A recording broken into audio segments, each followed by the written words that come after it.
પ્રકરણ 13 આપણું સ્વરૂપ સચ્ચિદાનંદ છે. તારીખ 22/8/1981. આ જે તમે માનો છો કે હું છું તેમાં એક વધુ વાત છે, તે ધ્યાન દઈને સાંભળો. તમે તમારા એકલામાં હું છું એમ માનો છો તો એ છું એ પણ એક દેશીય છે, અને તું છે, આ છે, એ છે પણ વ્યાપક છે. તો આ છે જ ને હું ને કારણે છું બન્યું છે. જ્યારે હું ન હોય તો કેવળ છે જ રહેશે, અને આ હું તો ત્યારે જ થાય છે કે જ્યારે કંઈક કામના હોય છે. મનુષ્ય કંઈક કરવા ચાહે છે, કંઈક જાણવા ચાહે છે, કંઈક મેળવવા ચાહે છે, તો કાંઈ અને કાંઈ ચાહવાનું છે, અને ત્યારે હું છું એ છે. જો કંઈ પણ ચાહવાનું ન રહે તો છે જ રહેશે. તમે અનાદિકાળથી છું જે છે નહીંમાં પણ પોતાની સ્થિતિ માની રાખી છે. છેમાં સ્થિતિ હોવાને કારણે છું નથી રહેતું. એનો તો એવો મહિમા અમે વાંચ્યો છે કે એક વાર જે છેમાં સ્થિતિ કરી રહેલો હોય તો પછી તેને જાણવા કરવા મેળવવાની લેશમાં માત્ર પણ જરૂર રહેતી નથી. એ છેમાંની સ્થિતિ કરી રહ્યા તો ન કરવાનું રહ્યું, ન જાણવાનું રહ્યું, ન મેળવવાનું રહ્યું, કંઈ પણ ન રહ્યું. એક છે રહી ગયું. ત્યાં તો પૂર્ણતા છે. જ્યાં સુધી સાથમાં નહીં રહે છે ત્યાં સુધી પૂર્ણતા નથી થતી. પૂર્ણતામાં આંતરિક રૂપથી પણ નથી રહેતું. તો એકવાર છેમાં સ્થિતિ કરે પછી એમાં કદી છું નથી આવતો. જે છૂનો પુરાણો સંસ્કાર છે તે મન બુદ્ધિમાં સ્ફુરિત થઈ શકે છે, પરંતુ છેમાં ક્યારેય છું નથી આવતું. મન બુદ્ધિમાં એ માટે આવે છે કે મન બુદ્ધિ એની સાથે રહેલા છે. એ માટે જેમ કોઈ પુરાણી વાત યાદ આવી જાય તે રીતે છું યાદ આવે છે. વાસ્તવમાં તો છું છે જ નહીં, પછી આવે ક્યાંથી? જે યાદ આવી જાય તે વસ્તુમાં હોતી નથી. કેવળ પુરાણી જોયેલી, સાંભળેલી, ભોગવેલી વસ્તુનું માત્ર યાદ આવે છે. વસ્તુ તો આવતી જ નથી. એ જ પ્રમાણે છુંની યાદ આવી જાય તો એ છે નહીં, એ છેમાં બધાની સ્થિતિ છે. હવે એક ખાસ વાત બતાવવામાં આવે છે, ધ્યાન દઈને સાંભળો. એ આ છે કે વાસ્તવમાં આપણે શું ચાહીએ છીએ એના તરફ ખ્યાલ કરો. અનેક પ્રકારની ચાહના એકઠી કરવાને કારણે મનુષ્ય વાસ્તવમાં શું ચાહી રહ્યો છે એ ભૂલી ગયો. પરંતુ ભૂલી જવા છતાં પણ ભૂલી જતો નથી. એને દરેક પળે યાદ રહે છે, પરંતુ પૂછવાથી ઠીક જવાબ દઈ શકતો નથી, કારણ કે એણે આના પર હજી વિચાર કર્યો જ નથી. જો વિચાર કરે તો ખ્યાલ આવે છે કે હું હંમેશા રહેવા માગું છું. કોઈ પણ એવું કદી નથી ચાહતો કે હું મરી જાઉં.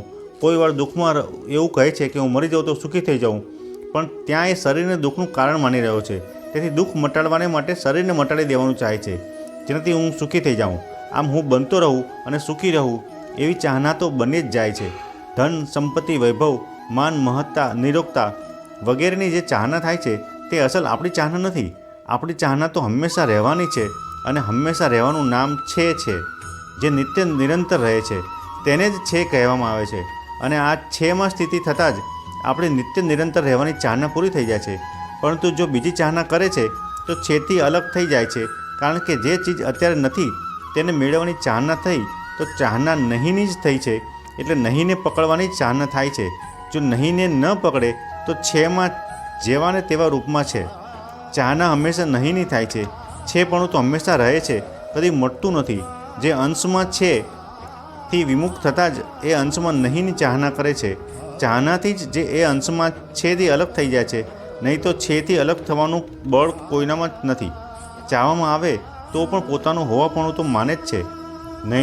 નહીંને ચાહવાનું છોડી દો, પછી છેમાં સ્થિતિ એની મેળે સિદ્ધ છે.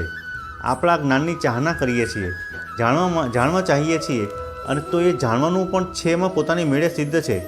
પરંતુ નહીંને પકડવાથી જાણવાની ચાહના થાય છે. જો નહીંને ન પકડે તો જાણવાની ચાહના પણ સમાપ્ત થઈ જશે. આપણે શું નથી ચાહતા? એ ખરું કે આપણે દુઃખી થવાનું ચાહતા નથી. છેમાં દુઃખ છે જ નહીં, જ્ઞાનમાં દુઃખ છે જ નહીં.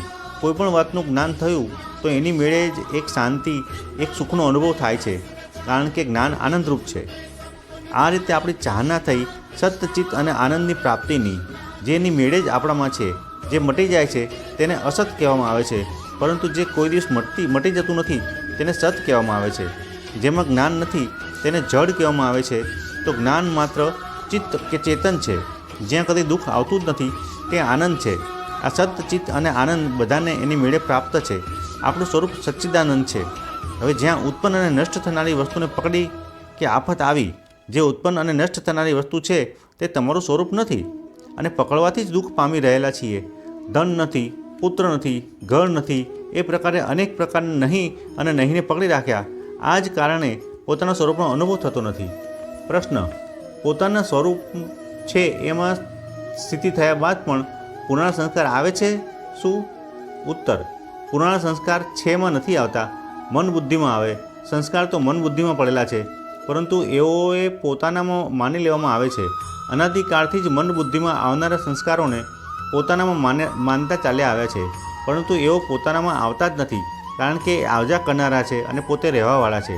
આવજા કરનારાનો પ્રવેશ મન બુદ્ધિમાં તો હોઈ શકે છે, પરંતુ છેમાં ક્યારેય પણ થઈ શકતો નથી. છેમાં નહીંનો પ્રવેશ કેવી રીતે થઈ શકે? તમે માત્ર નહીંને ભૂલથી પોતાનામાં માનીને એની સાથે સંબંધ જોડી રહ્યા છો. સ્વરૂપમાં આકર્ષણ વિકર્ષણ બિલકુલ નથી, એ તો મન બુદ્ધિમાં છે. થોડું ધ્યાન આપો કે આકર્ષણ અને વિકર્ષણ એ બેઉ કોઈ પણ જ્ઞાનની અંદર જોવા મળે છે, તો એ જ્ઞાનમાં એ બેઉ ક્યાં છે? ઉદાહરણ તરીકે પ્રકાશમાં હાથ દેખાય છે, ત્યાં હાથની અંદર પ્રકાશ નથી, પરંતુ પ્રકાશની અંદર હાથ છે. એ જ પ્રમાણે મન બુદ્ધિમાં થતા આકર્ષણ વિકર્ષણ જ્ઞાનની અંદર જ છે. જ્ઞાન કહો છો કે છે કહો, એમાં તમારી મેળે એની વાસ્તવિક સ્વાભાવિક સ્થિતિ છે. પ્રશ્ન: જ્યાં સુધી આ શરીર છે ત્યાં સુધી અંતઃકરણમાં આ વિકારો થતા રહેશે? ઉત્તર: નહીં, બિલકુલ નહીં. અંતઃકરણના વિકાર શરીરના રહેવા સાથે સંબંધ નથી રાખતા. અંતઃકરણમાં વિકાર રહે છે અસતને સત માનવાથી, છેને નહીં માનવાથી. અસતને સત માન્યું કે વિકાર આવ્યો. અસતને સત નહીં માનવાથી શરીર રહેવા છતાં પણ વિકાર આવશે નહીં.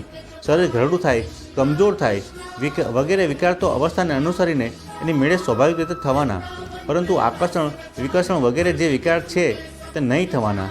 એ તો અસતમાં સત બુદ્ધિ થવાથી જ થાય છે. ખૂબ વિચાર કરો. અસત અસત જ છે અને સત સત જ છે. તમે જે છેની છેમાં એની મેળે રહ્યા છો, રહ્યા ન હોય તો પણ રહેવું પડે છે. જેમાં પહેલેથી જ રહ્યા છો તેમાં રહેવાનું નવું શું થવાનું છે? તમે છેમાં રહ્યા છો ત્યારે જ આવનારા અને જનારા દેખાય છે. કયા પુરુષે કઈ પરિસ્થિતિમાં કઈ હિલચાલ કરી એ એના સિવાય બીજું કોઈ પણ જાણી શકતું નથી. તેથી તો કોઈના ઉપર આક્ષેપ ન કરીને સત્યનો નિર્ણય કરવો જોઈએ. બીજાને સામે રાખીને સત્યનો નિર્ણય કદી થઈ શકતો નથી. તમને પોતાને સામે રાખો. જો બીજાને આદર્શ લેવો પડે તો શુભ કાર્યોમાં જ લો, અશુભ કાર્યોમાં નહીં.